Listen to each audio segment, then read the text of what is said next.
आज 16% मराठा समाजाला आरक्षण दिलेलं आहे। त्याबद्दल तमाम महाराष्ट्रातल्या मराठा समाजालाच नाही तर इतर समाजाच्या लोकांनाही अतिशय आनंद झालेला आहे। त्यापूर्वीच्या सरकारनं, काँग्रेसच्या आणि राष्ट्रवादी सरकारनं मत्स्यगिरीचं ज्यावेळेस आरक्षण दिलेलं होतं, सरकार जाण्याच्या अगोदर घाईघाईनं त्यांनी राणे कमिटी नेमली जी वैधानिक नव्हती। त्यामुळे त्या आरक्षणाला कोर्टामध्ये जे स्थगिती मिळाली, काँग्रेसचं जे आश्वासन होतं हे फक्त आश्वासन पूर्ती करण्यापुरतं त्यांनी राणे कमिटी नेमली आणि आरक्षण दिलं।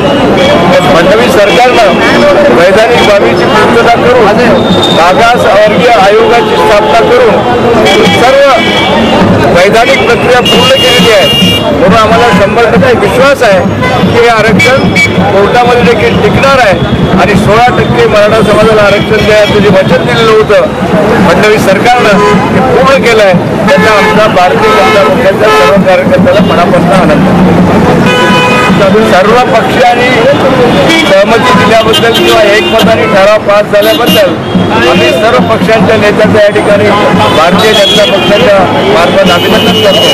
पण एक गोष्ट प्रकर्षानं मला जाणवलेली आहे, गेल्या 4-5 दिवसामध्ये विरोधी पक्षाचे नेते मंडळी ज्या प्रकारचं भाष्य करत होती, त्यांच्या मनामध्ये एक प्रकारची भीती होती फडणवीस सरकारनं जर मराठा आरक्षण दिलं तर येणाऱ्या निवडणुकीमध्ये त्याला फार मोठी पछाड मिळेल। म्हणून त्यांनी जरी सभागृहामध्ये एकमताने विधेयक पास झालं असलं तरी बाहेर मात्र त्या लोकांची भूमिका संदिग्ध होती, हेही मला मुद्दा या ठिकाणी नोंद केली पाहिजे।